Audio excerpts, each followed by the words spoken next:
এরা দেখাচ্ছে তাই 1927 সালের আইন, কারণ আমরা তখন জন্মাইনি বা আমরা তখন এদেশে আসিনি।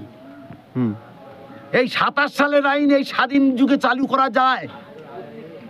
যে ইংরেজদের জন্য আমাদের দেশে হাজার হাজার মানুষ প্রাণ দিল, আর সেই ইংরেজদের আইন চালু করবে এই দেশে? তাহলে এরা ইংরেজের ডবল তো, মানে আমরা মনে করি তো ইংরেজ এদেশ থেকে যায় না এখনো। কি বলতে যাচ্ছে এই আইনে? এই আইনে বলতে যাচ্ছে বনের মধ্যে ঢোকা নিষেধ। মানে ইংরেজরা এক সময় চালু করতে চেয়েছিল, কিন্তু স্বদেশীদের চাপে পড়ে চালু করতে পারেনি। এদেশের মানুষের চাপে পড়ে কিন্তু চালু করতে পারেনি, আর এরা সেইটা চালু করতে চায়। আপনারা কি এর ফলে অসুবিধায় পড়বেন? এর ফলে আমাদের মানুষরা তো সুন্দরবনের এলাকার মধ্যে যেতেই পারবে না, গেলেই তো আমাদের হয় জেল নয় জরিমানা। তাহলে আমাদের মৎস্যজীবীদের একে নুন আনতে পান্তা পুরোই, তাহলে এই মৎস্যজীবীরা সাধারণ মানুষরা যাবে কোথায়? তাহলে বিকল্প কাজের ব্যবস্থা করুক গভর্নমেন্ট। আমরা বাঘ কুমিরের মুখে যাব কেন? প্রাকৃতিক দুর্যোগের জীবন হাতে করে সমুদ্রে যাব কেন?